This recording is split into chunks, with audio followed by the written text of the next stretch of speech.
It's certainly significant, but it is the continuation of a trend in Europe that arguably started with Brexit.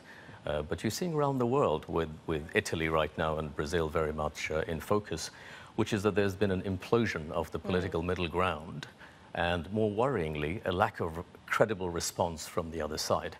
Arguably, Macron is one such response, but results yet to be seen. Yeah. But in the absence of that, what this means is there's yet another source of structural uncertainty for markets at a time when we're not short of sources of uncertainty. Yes, it's interesting you mentioned Emmanuel Macron, because I did think he, of all people, must have said, "Oof, this isn't good news," don't you think? Well, I don't know. I mean, in terms of the counter reaction, you have the Greens in Germany doing quite well. In fact, they've done better than the AfD recently. So there may be green shoots of resistance coming from that side.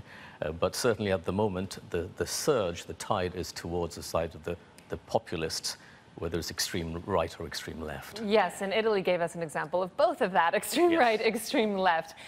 If you look back to the investor view, I know for many years you watched the investor implications of what was going on from the political front. Yes. Do you think we've seen the worst of it based on the political situation in Italy, or could this be tested for some time? I think it'll be tested for some time. Italy is, to me, a three-way dance, probably a four-way dance if you include the ECB and Mario Draghi, of brinkmanship that's going to continue for a while. And each one is relying on the other to enforce some restraint or the other.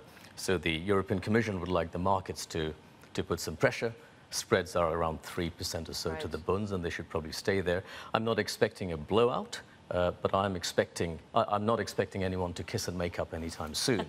So there are some dates along the way that we need to observe. There is the ministers' meeting next month. The Italian Parliament will need to pass the budgets towards the end of the year. And there's, of course, the European parliamentary elections in May of next year. And we have to watch this space, but I assume that this is going to remain elevated for some time. And when you talk about Mario Draghi as just one of many dancers on this stage, if you will, I had a chance to speak to the ECB president a few weeks ago, and he didn't give any indication that he was willing to change his own timeline due to the political situation in Italy. Given that the market is so focused on the Fed situation at the moment, do you think we've yet to see the surprise, perhaps even a bit of a taper tantrum driven by the ECB? Yeah, I think there is certainly an outside chance, but a real risk, that in December we see the Eurozone version of a taper tantrum. Things happen in December, illiquid times, and the whole thing looks quite incendiary. So it's quite possible that if numbers and sentiments in Europe continue to be weaker than expected, then we will see a blowback on the monetary front.